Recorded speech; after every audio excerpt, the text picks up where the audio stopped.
সুপ্রিয় দর্শক, সবাইকে সাদর আমন্ত্রণ জানাচ্ছি ডক্টর টিভি থেকেও নিয়মিত অনুষ্ঠান ডক্টর ভয়েসে। আজকে চলছে 34তম পর্ব। আপনাদের সাথে আছি ডাক্তার শারমিন ইয়াসমিন খান। পুরো বিশ্বে এখন আলোচনার বিষয় একটি, করোনা ভাইরাস অথবা কোভিড-19।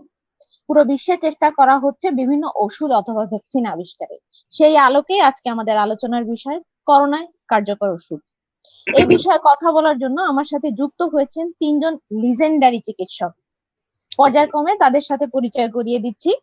আমাদের সাথে আছেন অধ্যাপক doctor Saidur Rahman Khasru sir, chairman pharmacology department, Bangabandhu Sheikh Mujib medical বিশ্ববিদ্যালয়। সাথে আছেন অধ্যাপক doctor Syed Atikul Haque sir, president Asia Pacific league of association for rheumatology. সাথে আরো আছেন doctor Fazle Rabbi Chowdhury sir, medicine এবং ইনফেকশাস ডিজিজ বিশেষজ্ঞ, বঙ্গবন্ধু শেখ মুজিব মেডিকেল বিশ্ববিদ্যালয়। স্যার, আপনাদের তিনজনকে আন্তরিক অভিনন্দন জানাচ্ছি আমাদের এই অনুষ্ঠানের সাথে যুক্ত হওয়ার জন্য। তোমাকে অনেক শুভেচ্ছা এবং ধন্যবাদ।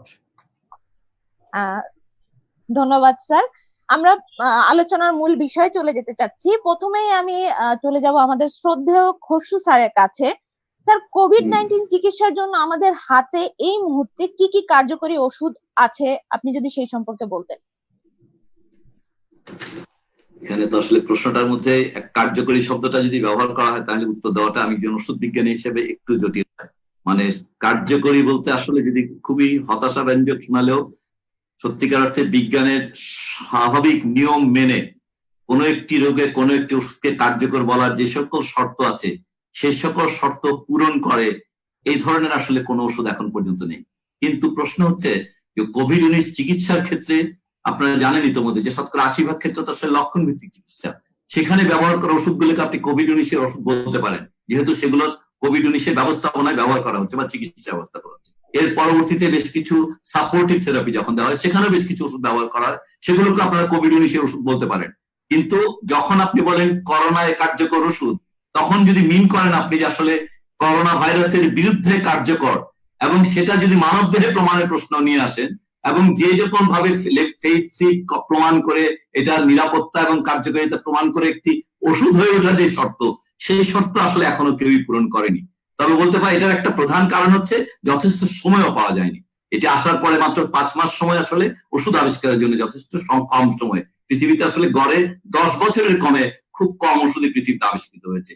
সেই জন্য আমরা ঠিক করোনায় কার্যকর ওষুধ বলে লেবেল লাগানোর মতো ওষুধ পাওয়া এখন আমরা যথেষ্ট সময় পাইনি। স্যার, রেমডেসিভির নামে একটি অ্যান্টিভাইরাল ওষুধ নিয়ে বর্তমানে খুব আলোচনা হচ্ছে। এই ওষুধটি একটি পরীক্ষামূলক ওষুধ, যেটি আমেরিকাতে সর্বপ্রথম 29 এপ্রিল 2020 সালে ব্যবহার করা হয়েছিল। এই যে ওষুধটি, এই ওষুধটি কি ভিত্তিতে আসলে আমাদের দেশে প্রেসক্রাইব করা হবে বা আমাদের দেশে গাইডলাইনে যুক্ত করা হচ্ছে, এবং ওষুধটি আসলে কিভাবে কাজ করবে সেই সম্পর্কে যদি বলতেন। এখানে প্রশ্নের যে কিছু কিছু জায়গায় একটু ক্লারিফিকেশন না দিলে এটা আবার মিসলিডিং হবে। মানে মূলত স্পষ্ট হওয়া দরকার যে বাংলাদেশ এবং যুক্তরাষ্ট্রের, পৃথিবীতে মাত্র কয়েকটি দেশে রেমডেসিভির এটাকে অনুমোদন বলা যাবে না, এটাকে ইমার্জেন্সি ইউজ অথরাইজেশন, এবং এটি একটা বিশেষ ধারা যুক্তরাষ্ট্রের ইউএস এফডিএ আছে, যেই ধারা বলে তারা এটাকে দিয়েছে এবং সেখানে তারা বেশ কিছু শর্ত দিয়ে দিয়েছে যে সেগুলো আসলে সিভিয়ার ডিজিজ, সিভিয়ার লেভেলে, এবং সেখানেও তারা বলে দিয়েছে যে অক্সিজেন স্যাচুরেশন যদি 94 কম হয়, যদি সাপ্লিমেন্টাল অক্সিজেন লাগে, যদি ভেন্টিলেটর লাগে, অথবা যদি এক্সট্রা কর্পোরিয়াল মেমব্রেন অক্সিজেনেশন লাগে, সেই সকল রোগীদের ক্ষেত্রে আসলে রেমডেসিভির দেওয়া হবে। এবং এটা আসলে একটা বিশেষ বন্দোবস্ত। এমনকি তারা এটা উল্লেখ করে দিয়েছে এই ওষুধগুলো সরাসরি যুক্তরাষ্ট্র সরকারের কাছে দিতে হবে অথবা তার নির্ধারিত কোন সংস্থার কাছে দিতে হবে, এবং এর বাইরে কোথাও ওষুধ দেওয়া যাবে না। তৃতীয়ত তারা এটা বলেছে ওষুধের গায়ে কোথাও লেখা যাবে না এটা কোভিড-19 জন্য অনুমোদিত, মানে অ্যাপ্রুভ শব্দটা ব্যবহার করা যাবে না। অর্থাৎ এই যদি হয়ে থাকে, এটা প্রাথমিক যে দেশে আবিষ্কার হয়েছে সেই দেশের অবস্থা, সে আলোকে এখন আমরা যদি দেখি যে বাংলাদেশের আমাদের এই ব্যাপারে যথেষ্ট জানা নাই, কিন্তু আমরা বিভিন্ন টেলিভিশন পত্রপত্রিকায় যতটুকু বুঝতে পারি সেটা হচ্ছে বাংলাদেশে ওষুধটার অনুমোদন হয়েছে একটি অ্যান্টিভাইরাল হিসেবে। এটা কোভিড-19 চিকিৎসার জন্য যতদূর জানি আমরা, টেলিভিশনে ওষুধ নিয়ন্ত্রণ অধিদপ্তরের মুখপাত্রদের যে বক্তব্য তাতে এসছে, ওনারা বলেছেন এটাকে অ্যান্টিভাইরাল হিসেবে অনুমোদন দেওয়া হয়েছে, উৎপাদনের অনুমতি দেওয়া হয়েছে। তাহলে উৎপাদনের অনুমতি এবং অ্যান্টিভাইরাল একটি স্বীকৃত অ্যান্টিভাইরাল ড্রাগ হিসেবে অনুমতি দেওয়া, এরপর কিন্তু এটা কোভিড-19 ব্যবহারের যে দাবিনামা, এই দাবিনামার পেছনে বিজ্ঞান কিন্তু যথেষ্ট দুর্বল। পৃথিবীতে এই পর্যন্ত যতগুলো গবেষণা পরিচালিত হয়েছে এই মুহূর্তে চলমান গবেষণা আছে 8টি নাই, আসলে 2টো সাসপেন্ডেড হয়ে গেছে, একটি সাসপেন্ডেড হয়ে টার্মিনেটেড হয়েছে। চলমান আছে 6টি গবেষণা, পাবলিশ বড় 2টো গবেষণা, তার মধ্যে একটি যুক্তরাষ্ট্রের আর একটি চায়নার। চীনের গবেষণাটিতে কিন্তু কোনো উপকারের প্রমাণ তারা একেবারে স্পষ্ট উল্লেখ করেছিল যে এই রেমডেসিভির গ্রহণকারী গ্রুপের কোন রোগের কোনো উপকারের প্রমাণ পাওয়া যায়নি। যুক্তরাষ্ট্রের গবেষণাটা সম্পর্কে প্রশ্ন আছে অনেক, আপনারা যদি একটু খেয়াল করেন, আপনারা যদি চাইলেই খুঁজলে পাবেন এই যুক্তরাষ্ট্রের গবেষণায় বেশ কিছু মডিফিকেশন হচ্ছে চলতে থাকা অবস্থায়, এবং সেখানে এন্ড পয়েন্টটা কি, আসলে চিকিৎসার উদ্দেশ্য কি, মৃত্যুকে ঠেকানো। কোভিড-19 এই যদি মডারেট টু সিভিয়ার এই রোগী সিভিয়ার রোগী খারাপ হয়ে যাওয়ার সময় মৃত্যু ঠেকানো, অথচ খেয়াল করবেন রেমডেসিভির সম্পর্কে দাবিটা হচ্ছে যে এটা হাসপাতালে কতদিন থাকে সেটা কমিয়েছে। এবং অবিশ্বাস্য হলেও সত্য, এই গবেষণার প্রাথমিক পর্যায়ে এন্ড পয়েন্ট গুলো কিন্তু ছিল ভিন্ন। এটা চলমান অবস্থায় তারা মডিফাই করেছে এবং তারা বলেছে যে এটাকে তারা এখন এন্ড পয়েন্ট হিসেবে 15 দিনটাও তারা একটা নতুন কাট অফ, যেটা 8 দিন ছিল। অতএব আমরা বলবো যে এই গবেষণার উপর ভিত্তি করে সিদ্ধান্তটি যুক্তরাষ্ট্র নিয়েছে, সেটা আসলে তারা এক ধরনের দরদ থেকে, তাদের নাগরিকদের চিকিৎসা দেওয়ার দরদ থেকে, হাসপাতালের উপরে চাপ কমানোর ইচ্ছা থেকে এবং অন্যান্য আরো অনেক ধরনের আর্থ রাজনৈতিক কারণে আসলে ওষুধটির অনুমোদন যুক্তরাষ্ট্রে হয়েছে। এখন বাংলাদেশ কি আসলে 97% রোগীর আসলে এই ওষুধটির প্রয়োজন পড়বে না, 3 থেকে 5% রোগীর এই ওষুধটি প্রয়োজন পড়বে, এরকম একটি বাস্তবতায় ওষুধটাকে এই রোগের ওষুধ বলে দাবি করলে যে বিভ্রান্তি সৃষ্টি হতে পারে সেগুলো দূর করার দায়িত্ব বিজ্ঞানীর না, কারণ প্রশ্নটা বিজ্ঞানের না, প্রশ্নটা আইনের। যারা অনুমোদন দিয়েছেন ওনাদের স্পষ্ট করা দরকার ওনারা কি হিসাবে এটাকে উৎপাদনের অনুমতি দিয়েছে নাকি কোভিড-19। যারা দাবি করছেন এটা কোভিড-19 তাদের দায়িত্ব প্রমাণ করা যে ওনাদের হাতে এটা হাতে যথেষ্ট প্রমাণ আছে এটা কোভিড-19 চিকিৎসা ব্যবহার করা যাবে। বিজ্ঞানে এই পক্ষে যেমন যথেষ্ট প্রমাণ নেই, এই কথাটি খুব স্পষ্ট এবং এটা মোটামুটি বিশ্বজুড়ে স্বীকৃত। স্যার, এই ক্ষেত্রে আমি একটা জিনিস জানতে চাচ্ছি। আমরা জানি যে হচ্ছে বিভিন্ন ট্রায়াল যখন হয় তার মধ্যে সবচেয়ে অ্যাকসেপ্টেবল ট্রায়াল হচ্ছে আরসিটি। আমরা যারা ফার্মাকোলজি পড়ে এসেছি, আমরা মেডিকেল স্টুডেন্ট বা ফার্মাকোলজি ডিপার্টমেন্ট, আমরা একটা ওয়ার্ডের সাথে খুব পরিচিত, সে সম্পর্কে আমরা ডিটেলস হয়তোবা জানি না, প্লেসেবো। এই প্লেসেবো জিনিসটা আসলে কি এবং এটা কি আমাদের বাংলাদেশে ইউজ করা হচ্ছে বা বর্তমানে সারা বিশ্বে যে ট্রায়াল গুলো চলছে সেটা কি সলিডিটারি ট্রায়াল নাকি আরসিটি ট্রায়াল, আসলে জিনিসটা যদি আমাদের কিন্তু ক্লিয়ার করে বলতেন। এখানে অনেকগুলো শব্দ আপনি বলে ফেলছেন পরপর, তার মধ্যে আমি একটা করে ছোট ছোট করে বলি আর কি। প্রথমে প্লাসেবোর কথাটা পরিষ্কার করি, যে প্লাসেবোটা হচ্ছে ছল ঔষধি, মানে এটার মধ্যে আসলে ওষুধ নেই, এটা ছলনা টাইপের। এবং এই ছল ঔষধি দিয়ে আসলে ওষুধটা যে ওষুধের জন্য কাজটা করলো নাকি শুধু ওষুধ দেওয়ার একটা ভুল অনুভূতির কারণে কাজ করলো, এটার জন্য এই কাজটা করা হয়। এবং একই সাথে এটার মাধ্যমে আরেকটা সুবিধা পাওয়া যায়, অনেক সময় গবেষকরা দুই পক্ষকে, এটা যখন আবার একটা ব্লাইন্ডিং, গবেষক জানে না যে কে প্লাসেবো পাচ্ছে কে সত্যিকারের ওষুধ, অতএব ব্লাইন্ড করতে হলে যদি রোগীকে এবং গবেষককে একটু অন্ধ করতে হয় তখন আসলে এই ধরনের ছল ঔষধি ব্যবহার করা হয়। এবং এটা দেখতে মূল ওষুধের মতন, ভেতরে অ্যাক্টিভ ইনগ্রেডিয়েন্টটা থাকে না, এটা দেওয়ার। এবং এই ধরনের ডিজাইন শক্তিশালী ডিজাইন, কিন্তু এটা ছাড়া এর আরো অনেক শর্ত আছে। গবেষণা দুজনই বিখ্যাত গবেষক আমার সামনে, ওনারা গবেষণার মূল ব্যাপারটা আছে, মানে অনেকগুলো জিনিস হচ্ছে পক্ষপাতিত্ব থাকে, সেগুলো ওভারকাম করার চেষ্টা করতে হয়। যে সমস্ত বিভ্রান্তি সেগুলো দূর করার জন্য অনেক রকম র্যান্ডমাইজেশন করা আছে, প্লাসেবো করতে হয়, ব্লাইন্ডিং করতে হয়, এই ধরনের জিনিসপত্রগুলো করা লাগে। সেগুলো এই যে গবেষণাগুলো আমরা বলছি এই মুহূর্তে 1100 গবেষণা কোভিড এর উপর চলছে। আজকে যদি আপনি ক্লিনিক্যাল ট্রায়াল রেজিস্ট্রিতে যান 1100-এর উপরে 72টি মলিকুল নিয়ে গবেষণা চলছে। এই সবগুলোই কিন্তু পুরনো মলিকুল এবং এর মধ্যে বিভিন্ন ডিজাইনের স্টাডি আছে। আপনি একটা শব্দ বলেছেন সলিডারিটি, এটা একটা অ্যাডাপটিভ ডিজাইনের রিসার্চ। এটা ঠিক একদম টিপিক্যাল যে গবেষণাগুলো সারা জীবন আমরা করতাম সেই ধরনের ডিজাইন না, আসলে এই ধরনের ডিজাইন গুলো এই বড় ধরনের মহামারীর জন্য আসলে সামনে চলে আসছে। অ্যাডাপটিভ ডিজাইনের গবেষণা আরো বেশ কিছু ইউরোপে বা বিভিন্ন জায়গায় 2-3টা ট্রায়াল হচ্ছে বড় বড়। এটা কিন্তু আসলে একটু অন্য ধরনের, 100টি দেশ এই মুহূর্তে সলিডারি ট্রায়ালে অংশগ্রহণ করছে। তো এটা কিন্তু আবার ঠিক টিপিক্যাল লিস্টে, যেমন আপনারা যদি বলেন টিপিক্যাল র্যান্ডমাইজ কন্ট্রোল ট্রায়াল, এরকম না, কিন্তু এটা একটা অন্য ধরনের ডিজাইন। কিন্তু এখানে অবশ্যই র্যান্ডমাইজেশন আছে, এখানে বিভিন্ন আর্ম। মেইন প্রশ্নটা হচ্ছে এই গবেষণার 4টি আর্ম আছে এবং এখানে 3-4টি ভ্যারিয়েবলকে ফিক্স করা হয়েছে, যে এটা কি মৃত্যু কমায়, এটা কি হাসপাতালে থাকা কমায়, এটা কি ভেন্টিলেটরে যাওয়া কমায়, এই ধরনের নির্দিষ্ট করা হয়েছে কতগুলো জিনিস। এবং সেইগুলোর ভিত্তিতে বিভিন্ন আর্মে, যেমন যে ড্রাগটির নাম আপনি বলছেন সেটি একটি আর্ম মাত্র, রেমডেসিভির একটি আর্মে আছে। আরো 3টি আর্মে বিভিন্ন জিনিস আছে, বিভিন্ন ওষুধ আছে যেগুলোর সঙ্গে এগুলো গবেষণার শেষে তুলনা করে দেখা হবে আসলে সত্যিকারের মানুষকে কতটুকু মানে উপকার, মানে কোভিড-19 চিকিৎসায় কোন ওষুধ কার্যকর সেটা প্রমাণে সলিডারিটি খুবই শক্তিশালী প্রমাণ দিবে আমাদের হাতে। এবং আমাদের আসলে অপেক্ষা করা উচিত, সলিডারিটির দিকে তাকিয়ে থাকা উচিত এবং বাংলাদেশের সলিডারিটি আসলে যোগদান করা উচিত এই গবেষণায়।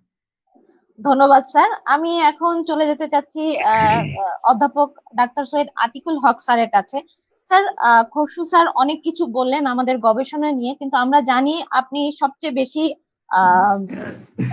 এগুলো নিয়ে সবচেয়ে বেশি আপনি অ্যাক্টিভ আছেন, এগুলো নিয়ে অনেক কিছুই আপনি বলছেন, আমরা সোশ্যাল মিডিয়া গুলোতে দেখছি। এই যে র্যান্ডম কন্ট্রোল ট্রায়াল অথবা সলিডেটারি ট্রায়াল অথবা যে ওষুধগুলো আমাদের দেশে আমরা বারবার শুনতে পাচ্ছি, এই সম্পর্কে স্যার জানতে চাচ্ছি আপনার কাছে। অনেক ধন্যবাদ, তুমি খুব সুন্দর প্রশ্ন করেছো। আমি বলবো যে প্রথমত আমরা র্যান্ডমাইজড কন্ট্রোল ট্রায়াল বলতে কি বুঝাই। র্যান্ডমাইজড কন্ট্রোল ট্রায়াল বলতে বুঝাই আমাদের একটা গবেষণার মধ্যে দুইটা অংশ থাকবে এবং সেই দুই অংশে আমরা রোগীদের বিতরণ করব নিরপেক্ষভাবে, যেন এমন কোনো সন্দেহের মানে উন্মেষ হতে না পারে যে আমি যেই গ্রুপটাকে কার্যকর বলে প্রমাণ করতে চাচ্ছি, যেমন আমি রেমডেসিভির নিয়ে গবেষণা করতে চাচ্ছি, আমি ইচ্ছা করে রেমডেসিভির গ্রুপের মধ্যে মৃদু রোগীদেরকে দিয়ে দিলাম, আর যারা প্লেসিবো পাচ্ছে তাদের সেখানে আমি একটু কঠিন খারাপ ধরনের রোগীদেরকে দিয়ে দিলাম। এই সুযোগ যাতে না থাকে, যাতে দুইটা গ্রুপের মধ্যে আমরা র্যান্ডমলি রোগীদেরকে বিতরণ করতে পারি, এটাকে বলা হয় র্যান্ডমাইজ ট্রায়াল। যখন তার সাথে একটা কন্ট্রোল গ্রুপ থাকে, তার মানে রেমডেসিভির একটা গ্রুপ থাকলো, সাথে আরেকটা গ্রুপ, সেই গ্রুপের ব্যাখ্যাটা মানে প্রফেসর সাইদুর রহমান ভালোভাবেই করেছেন। আমরা প্লেসিবো রাখতে পারি, যেখানে এমন কিছু জিনিস থাকবে যেটা দেখতে রেমডেসিভির মতন, কিন্তু সেটা আসলে ইনার্ট জড় বস্তু, তার কোনো ওষুধি গুণ মোটেই নাই। তার মানে কোনো ওষুধ ছাড়া একজন রোগী কেমন থাকবেন এবং রেমডেসিভির দিলে কেমন থাকবেন, এটাকে আমরা বলবো র্যান্ডমাইজড কন্ট্রোল ট্রায়াল। এবং যদি এমন হয় যে এখানে যারা যাচাই বাছাই করবেন যে ভালোভাবে কাজ হচ্ছে কি হচ্ছে না, তার আমাদের কতগুলো মাপকাঠি থাকে, যেমন কতদিনে আমাদের এই গলা থেকে ভাইরাসটা ক্লিয়ার হলো, আমাদের রোগটা উপশমগুলো চলে যেতে কতদিন লাগলো, কতজনের ইনটিউবেশন বা অক্সিজেন লাগলো, কতজনের মৃত্যু হলো, এইগুলোকে আমরা বলি এন্ড পয়েন্ট। এই ধরনের এন্ড পয়েন্ট গুলো মাপার জন্য একটা গ্রুপ কাজ করেন। তারা যদি জানতে পারেন যে হ্যাঁ এটা অমুক রোগী রেমডেসিভির গ্রুপে আর অমুক রোগী প্লেসিবো গ্রুপে, তখন সেটাকে আমরা বলবো ওপেন লেভেল ট্রায়াল। আর যখন তারা জানতে পারবেন না, তখন আমরা বলবো ব্লাইন্ড ট্রায়াল। তার মানে আমরা সেখানে বলবো randomised control, double blind randomised control trial, আমরা এভাবে এগুলোকে উল্লেখ করব। সত্যিকার অর্থে সবচেয়ে ভালো কোয়ালিটির ট্রায়াল হচ্ছে যখন এটা double blind randomised control trial হয়। এই যে খসরু যে বললো এখন 11টা ট্রায়াল আছে বিভিন্ন ওষুধ নিয়ে, শুধুমাত্র রেমডেসিভির না, বিভিন্ন ওষুধ নিয়ে ট্রায়াল আছে, তার মধ্যে কিন্তু বেশিরভাগই এই double blind randomised control trial না। এটা একটা সমস্যা আছে, যার জন্য আমাদের এই মেডিকেল ইয়েতে যখন সিদ্ধান্ত গ্রহণ, যখন অনেকগুলো গবেষণা হয়ে যায়, তখন সিদ্ধান্ত গ্রহণের জন্য একটা বডি বসেন, তারা দুইভাবে সেই সমস্ত উপাত্তকে বিশ্লেষণ করেন। তা একটা পদ্ধতিকে বলা হয় সিস্টেমেটিক রিভিউ, আর একটাকে বলা হয় মেটা অ্যানালাইসিস। মেটা অ্যানালিস্টরা সমস্ত গবেষণার ফলাফল নিয়ে বসেন এবং দেখা যায় যে তারা প্রকাশিত 1000টার মধ্যে 900টাই বাতিল করে দিয়ে মাত্র 100টা রাখেন। কখনো কখনো ওই 990টাই বাতিল করে দেন, কারণ সেগুলি কোনোটাই কিন্তু বিজ্ঞানের, যদিও জার্নালে পাবলিশড হয়ে গেছে, কিন্তু বিজ্ঞানের কোষ্ঠী পাথরে তারা সঠিকভাবে যে বৈজ্ঞানিক নিষ্ঠার সাথে যে করা, ওটা তারা ঠিক মতো করেননি। মানে বৈজ্ঞানিক কোষ্ঠী পাথরে উত্তীর্ণ মতন মানের গবেষণা হয়নি, সেই মানটা যাচাই করার নানান ধরনের বৈজ্ঞানিক প্রক্রিয়া আছে। তা এনিওয়ে আমি বলবো যে এখন প্রচুর গবেষণা হচ্ছে, বেশিরভাগ গবেষণায় বৈজ্ঞানিক দৃষ্টিতে কঠোর নীতিগুলো অনুসরণ করা হচ্ছে না, তাড়াহুড়ার জন্য সেটা হয়েছে।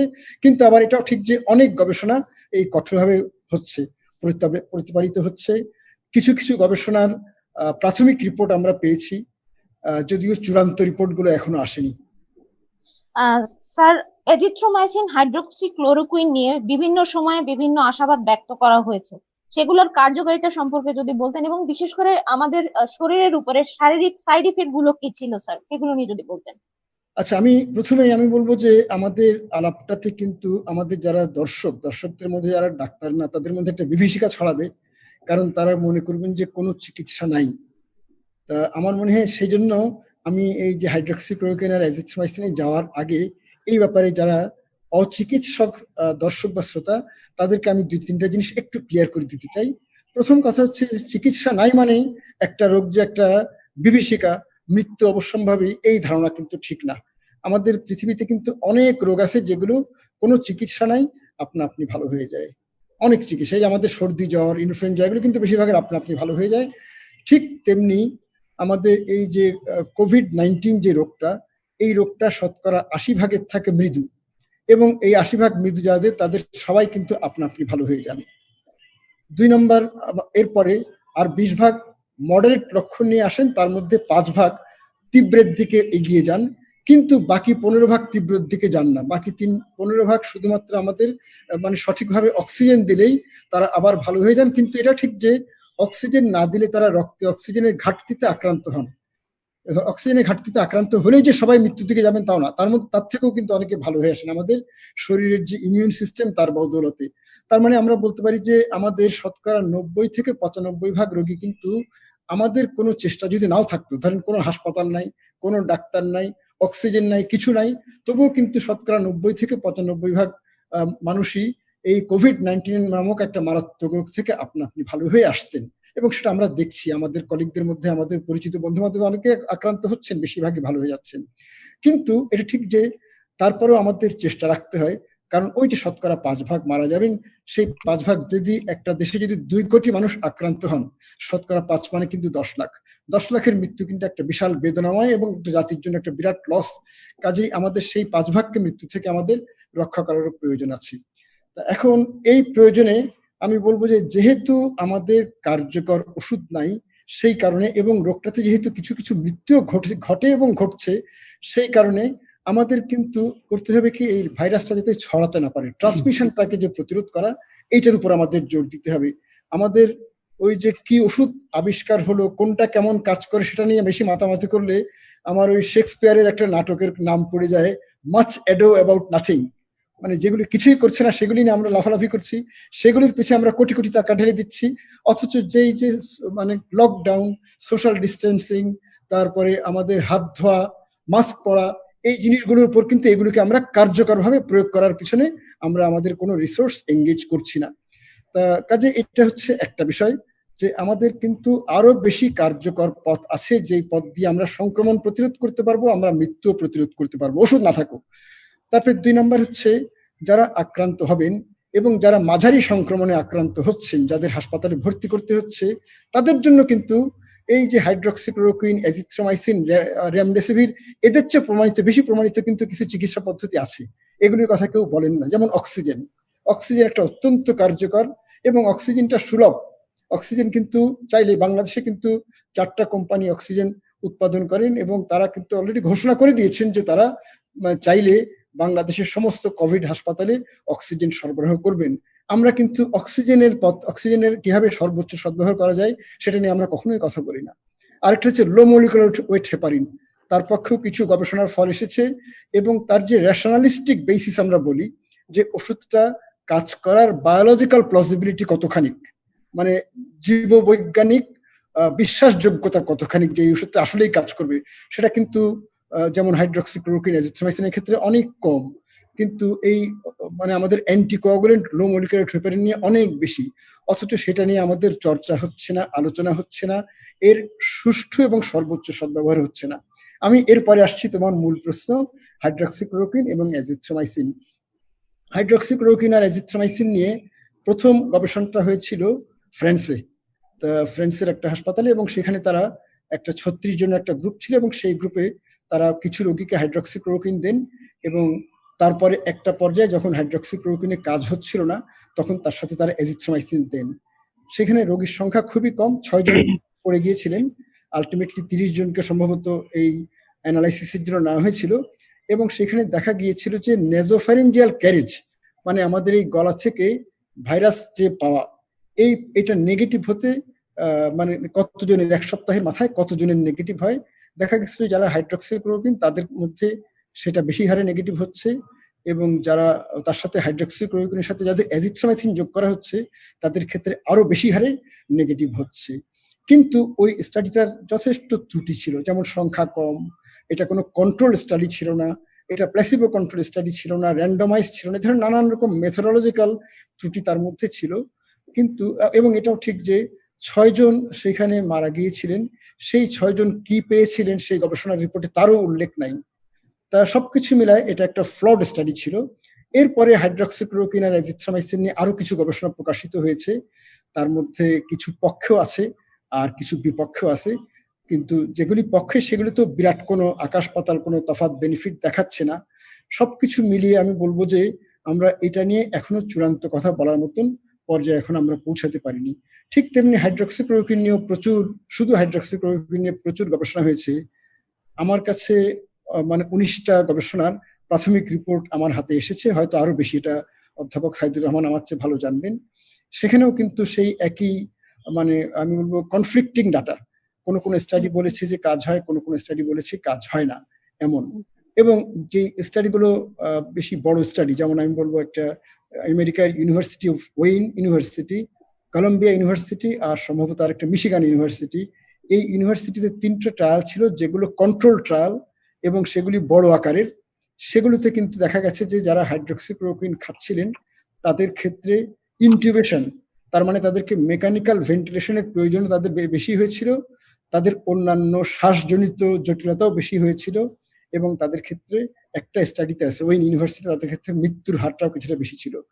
তবু আমি বলবো যে আমরা কোনো পার্টিকুলার যতক্ষণ পর্যন্ত চূড়ান্ত সাবস্টেন্সিয়াল ভলিউম অফ ডাটা যতক্ষণ আসছে ততক্ষণ আমরা কোনোটাই পক্ষে বিপক্ষে নিতে পারবো না। কিন্তু আমি বলবো যে এখনো কোনোটার পক্ষে অবস্থান নেওয়ার মতন পর্যাপ্ত উপাত্ত এখনো উপস্থিত হয়নি। এবং এই প্রসঙ্গে যখন পরিস্থিতিটা এমন থাকে যে মানে কোনো ওষুধের পক্ষে অবস্থান নেওয়ার মতন পর্যাপ্ত আসেনি, তখন কিন্তু আমাদের মধ্যে একটা এথিক্যাল ডাইলেমা আসে। সেটা হচ্ছে চিকিৎসা বিজ্ঞানে আমাদের রোগীদের চিকিৎসা করার জন্য আমরা কতগুলো এথিক্যাল প্রিন্সিপালস ফলো করি, তার মধ্যে একটাকে বলা হয় নন ম্যালিফিসেন্স। তার মানে হচ্ছে যখন আমরা চিকিৎসা দিয়ে একজন রোগীর উপকার করতে পারবো না তখন যেন ক্ষতি না করি। তা এখন তুমি তো নিজেই বলেছো যে হাইড্রক্সিক্লোরোকুইন, এজিথ্রোমাইসিন এগুলিতে কিন্তু কিউটি ইসিজির কিউটি প্রলঙ্গেশন হয়। হ্যাঁ, এই কিউটি প্রলঙ্গেশন হওয়া মানেই তাদের মধ্যে হার্টের যে রিদম তার ব্যাঘাত ঘটতে পারে এবং তার জন্য মৃত্যু ঘটতে পারে।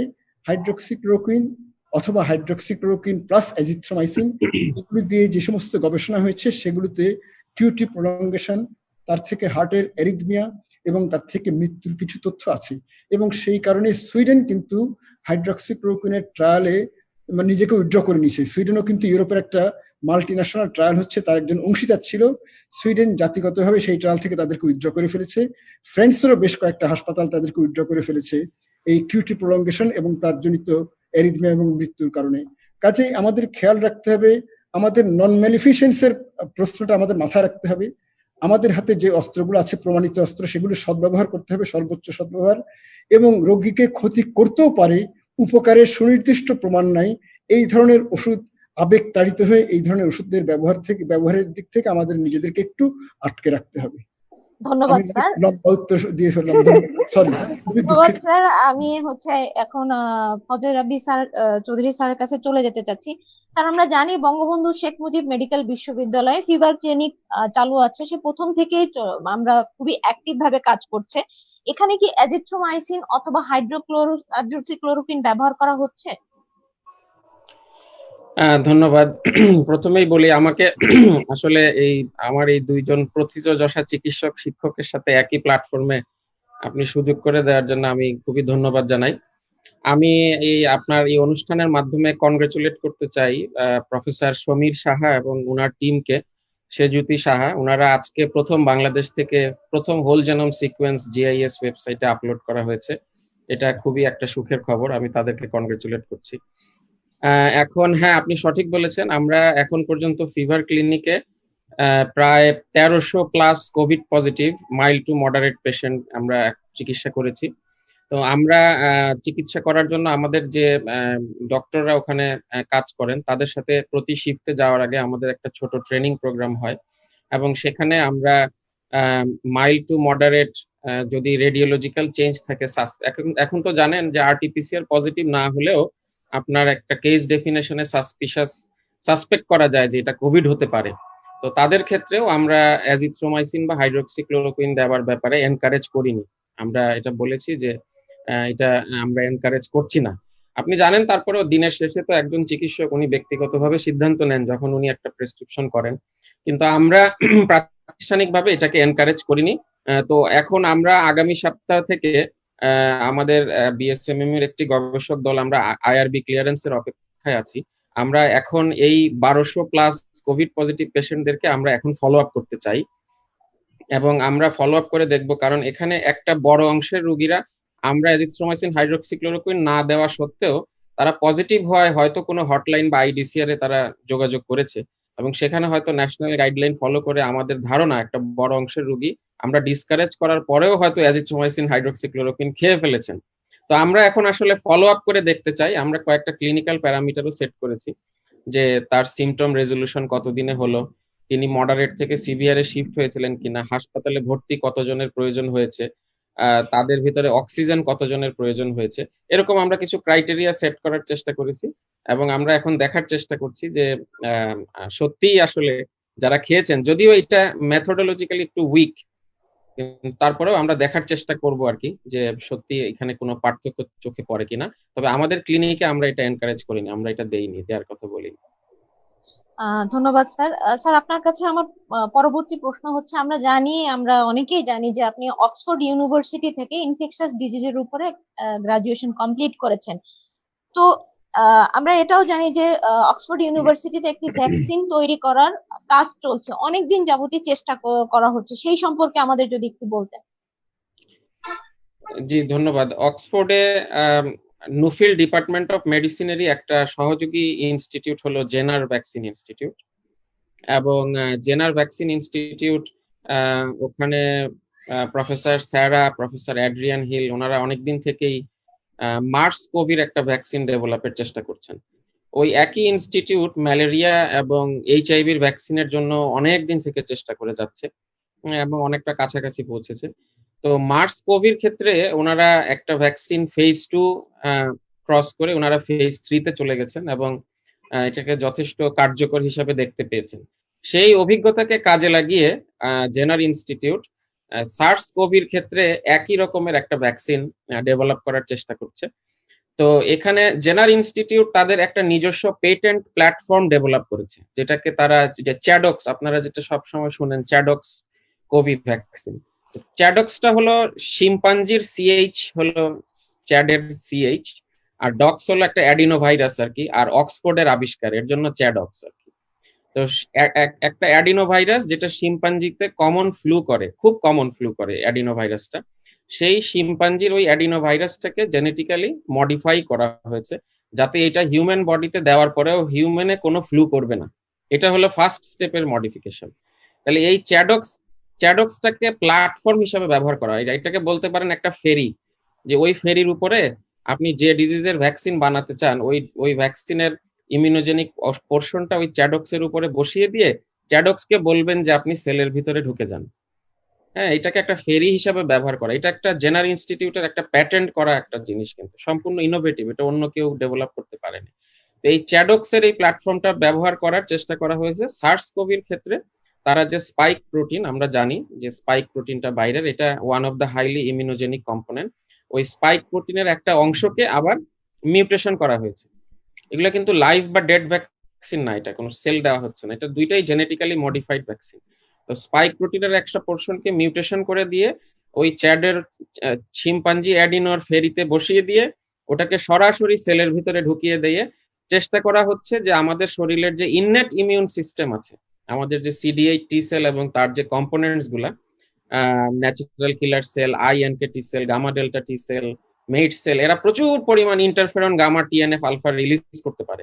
তাহলে ওই চেষ্টা করা হচ্ছে সেলে সরাসরি ঢুকিয়ে দিয়ে সেই ইননেট ইমিউন সিস্টেমটাকে হাইলি অ্যাক্টিভেট করে দেওয়া, প্রচুর ইন্টারফেরন গামা তৈরি করে ফেলা, যাতে করে কেউ যদি কোভিডে আক্রান্ত হয়ে যায় সেই অলরেডি প্রস্তুতকৃত ইন্টারফেরন গামা সেই কোভিডকে মেরে ফেলবে, বা মেমোরি পুল থেকে কন্টিনিউয়াস একটা অ্যান্টিবডি জেনারেট করতে থাকবে। এটা হলো ল্যামেনে আমি আর কি ধারণাটা দেওয়ার চেষ্টা করলাম।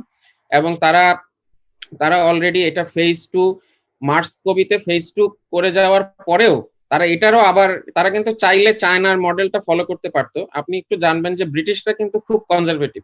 হ্যাঁ, এই যে ওষুধের আলাপ হলো, ফ্যাভিরিনাপির নিয়ে জাপান খুব প্রোগ্রেসিভ, রেমডিসিভির নিয়ে ইউএসএ খুব প্রোগ্রেসিভ, ইউকে কোনো ওষুধের ধারে কাছে এখনো যায়নি। হ্যাঁ, they are very conservative from the very beginning. মানে খসরু স্যার তো বলতে পারবেন যে ব্রিটিশ ফার্মাকোপিয়া একটা ওষুধের নাম তোলা মানে বিরাট ব্যাপার। এখনো সেই রেনিটিডিন লিখে তারা, এখনো তারা সেই মানে যাই হোক তারা খুব কনজারভেটিভ। তো তারা এটাকেও ফেজ 2 করছে, স্যারা অ্যাড্রিয়ানরা ওরা এটার ফেজ 2 করছে। এটার আপনারা জানেন যে এনরোলমেন্ট শুরু হয়েছে জুনে। ওরা 1000 হেলদি ভলান্টিয়ারকে দেখবে, দেখে এটা টলারেবিলিটি, সেফটি, ডোজ রেসপন্স করার চেষ্টা করছে। কারণ শুধু একটা ডোজ দিলে কি এনাফ গামা প্রডিউস হয়? সেটা কতদিন পরে প্রডিউস হয়? সেটা কি 3 মাস পরে থাকে? সেটা কি 6 মাস পরে থাকে? এই বিষয়গুলো রয়েছে, কিন্তু এত কিছু দেখার আসলে তাদের এই মুহূর্তে বোধহয় আর সময় হবে না। সেটাকে তারা কাটছট করার চেষ্টা করছে। তারা হয়তো জুনের শেষে ফেজ 2টা যদি শেষ করতে পারে তখন তারা ফেজ 3-তে যাবে হিউম্যান ট্রায়ালে, এবং সেখানে পৃথিবীর বিভিন্ন দেশের যুক্ত হবার সুযোগ রয়েছে। এটা হলো আপনার অক্সফোর্ডের থেকে যে ভ্যাকসিনটা, এটার আপডেট আর কি। ধন্যবাদ স্যার আপনার এত সুন্দর ব্যাখ্যার জন্য। এরপর আমরা চলে যাব খসরু স্যারের কাছে। স্যার, রাব্বি স্যার এইমাত্র বলছিলেন ফেভিপিরাভির নামের একটি ওষুধের কথা। এই ওষুধটা নিয়েও আমরা অনেক আলোচনা শুনেছি। এই ওষুধের সম্পর্কে যদি আমাদেরকে বলতেন। এটা তো আমরা জানি যে এটা মানে ইতোমধ্যে এটা বেশি আলোচনায় আসছে। কারণটা হচ্ছে এটা আবিষ্কারক কোম্পানি ফুজিফিল্ম তার প্যাটেন্টটাকে উইথড্র করেছে। আপনারা জানেন যে এটা তার একক মালিকানাটা প্রত্যাহার করার কারণে এটা সবাইকে বানানোর সুযোগ দিয়েছে, এবং সেই সুযোগটা ব্যবহার করে বিভিন্ন দেশে তৈরি হচ্ছে।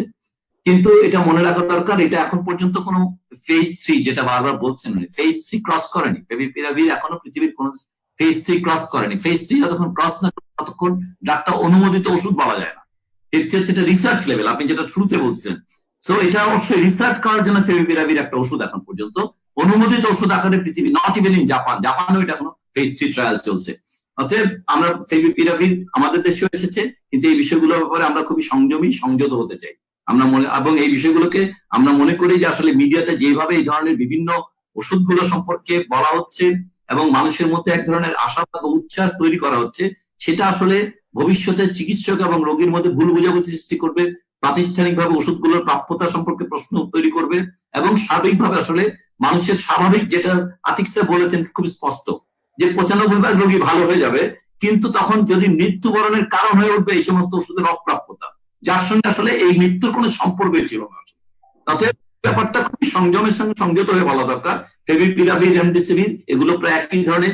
এছাড়াও কিছু অ্যান্টিরেট্রোভাইরাল কম্বিনেশন আছে, রিটোনাফিল, লোপিনাফিল, এবং আপনি জানেন অবাক হবেন ফেভিপিরাভির কিন্তু সলিডারিটি যে ট্রায়ালটা কথা বলেন সেটা অন্তর্ভুক্তই না, মানে কোনো আর্মে রাখা হয়নি। মানে এটা আমরা মিন করে না যে ওষুধটা কাজ করে না, কিন্তু এটা মিন করে বিশ্ব স্বাস্থ্য সংস্থার যে এক্সপার্ট প্যানেল, তারা সম্ভাব্যতা যাচাই করতে গিয়ে ফেভিপিরাভির মধ্যে কোনো সম্ভাবনা তেমন দেখতে পান নাই। সম্ভাবনা নেই তা বলছি না, কিন্তু বিশ্ব স্বাস্থ্য সংস্থার এক্সপার্ট প্যানেল যখন কোনো সম্ভাবনা না দেখে কোনো আর্মি ফেভিপিরাভিরকে রাখেন না, তখন নিশ্চয়ই আমাদের আসলে অন্তত সংযমিত হওয়া উচিত। এটা নিয়ে খুব বেশি উচ্ছ্বসিত হওয়া উচিত না। স্যার, এই প্রসঙ্গে আমি আরেকটি কথা আপনার কাছে জানতে চাচ্ছি। এই যে আমাদের দেশে যখন করোনার প্রকোপ শুরু হলো মার্চের 8, 9, 10 এই তারিখ থেকে, আমাদের কাছে পর্যাপ্ত পিপিই বা পার্সোনাল প্রোটেকশনের জিনিসগুলো, মাস্ক, হ্যান্ড ওয়াশ বা হ্যান্ড স্যানিটাইজার আমরা এখনো পাইনি। কিন্তু আমাদের কোম্পানিগুলো এত দ্রুততার সাথে কাঁচামালগুলো পেয়ে ওষুধগুলো উৎপাদনও করে দিচ্ছে। তো সেক্ষেত্রে যে একটা ইমব্যালেন্স তৈরি হচ্ছে অর্থনৈতিক ভাবে বা আমাদের হেলথের উপরে যে ইফেক্টটা পড়ছে, সেই সম্পর্কে যদি একটু আলোকপাত করতেন স্যার। আপনি ভীষণ একটা জটিল প্রশ্ন তুলেছেন আসলে। মানে এই প্রশ্নের উত্তর যদি আমি এখন অন এয়ার দেই, বড় ধরনের সমস্যা তৈরি হবে, করে উত্তর দিতে হবে আমাকে আসলে। যে এই প্রশ্নটাতে মূল ব্যাপার যেটা, সেটা হচ্ছে যে ওষুধ গবেষণার সঙ্গে একটা আর্থিক সম্পর্ক আছে, গবেষণা রিসোর্স অ্যালোকেশনের সময়। এবং আপনি যে প্রশ্নটা করলেন যে হ্যাঁ, এই গবেষণাটা লব্ধ ওষুধটা আসলে পৃথিবীতে একটা আইন আছে, ট্রিপস অনুযায়ী আবিষ্কারক 20 বছর নিরঙ্কুশ স্বাধীনতা ভোগ করে ওষুধটি বিক্রি করা। এখন বাংলাদেশ হচ্ছে এলডিসি এখন পর্যন্ত, যদিও আমরা নিম্ন মধ্যমায়ের দেশ হয়েছি, 3 বছর পরপর প্রমাণের আগে এটা আবার তালিকাভুক্ত হয় না। তো সেই হিসাবে আমরা এখনো তালিকায় উঠিনি। সেই হিসাবে বাংলাদেশ যেহেতু এলডিসি, আমাদের একটা ওয়েভার আছে। এই ওয়েভারে আমরা প্যাটেন্ট না মানলেও চলে। প্যাটেন্ট না মানা মানে, আমি একটা সোজা উদাহরণ দিই, সেটা হচ্ছে নীলক্ষেতে যেভাবে ফটোকপির বই বিক্রি করা যায়, তাতে কপিরাইট ভায়োলেশন হয় না। ঠিক একইভাবে আপনি কপি করা ওষুধ বিক্রি করলে বাংলাদেশে এটা বেআইনি না। এর ফলে যেটা আপনি প্রশ্ন করলেন যে নীলক্ষেতে নিউ মার্কেট আসল বইটা পাওয়া যায়, নীলক্ষেতে ফটোকপির বই, সেক্ষেত্রে কি আমরা কখনোই নীলক্ষেতের বইকে কোনো নকল বই বলি? আমরা কিন্তু তা বলি না, আমরা এটাকে ব্যবহার করি এবং সেই বই পড়ে পাশও করা যায়। অর্থাৎ কপি করা ওষুধ দিয়ে রোগ ভালো হয়, কিন্তু প্রশ্ন হচ্ছে যে এই কথাটা আপনি তুললেন যে এত দ্রুত কপি কিভাবে হলো, যেটা আমি বলতে চাই এই ব্যাপারটাতে ফুজিফিল্ম ডিসক্লোজ করেছে, সেই জন্য এটা কপি করা অনেক সহজ হয়ে গেছে। তারা তো তাদের প্যাটেন্ট রেটটা উইথড্র করে ডিসক্লোজ করেছে। এখানেও একটা ট্রিক আছে ছোট, সেই ব্যাপারটা মনে রাখতে হবে। তার যেহেতু এখন ফেজ লেভেল 3-তে ফেজ 3 ট্রায়াল চলছে, ডিসক্লোজারের ফলে তার সুবিধা হয়েছে কি এখন এটা পৃথিবীর বহু মানুষের মধ্যে ওষুধটা ব্যবহৃত হবে। অর্থাৎ তার ফেজ 3 গবেষণাটা শুধুমাত্র ডিসক্লোজারের মধ্য দিয়ে কন্ডাক্ট করে চলে আসতে পারতেছে। তো এটা একটা বিরাট সুবিধা। আবার যেটা মানে আমরা বলছি যে মূল্যের বিষয়টা, এটা মনে রাখতে হবে ওষুধের মূল্য বলে আসলে তেমন কিছু নাই। ওষুধের মূল্য নির্ধারিত হয় চাহিদা এবং রোগীর কতখানি ব্যয় বহন করতে পারবেন সেটার উপরে। গবেষণা ব্যয় সম্পর্কে ডিমাসির একটা বিশাল গবেষণা আছে, যে গবেষণাতে কত খরচ হয় সেখানে তিনি দেখিয়েছেন এক স্পষ্ট যে গড়ে 100 গুণ বাড়িয়ে দেখা হয় গবেষণা খরচ, 10 থেকে 100 গুণ বাড়িয়ে দেখা হয়। অতএব ওষুধের যে মূল্যটা তৈরি হয় এটা মোটে উৎপাদন এবং গবেষণার খরচ না, এটি হচ্ছে রোগী কত ব্যয় বহন করতে পারে। যে কারণে আপনারা খেয়াল করবেন যক্ষা রোগী পৃথিবীর সর্বোচ্চ কোন ওষুধ গবেষণা করা হয় না, কারণ এই রোগীর পকেটে পয়সা নেই।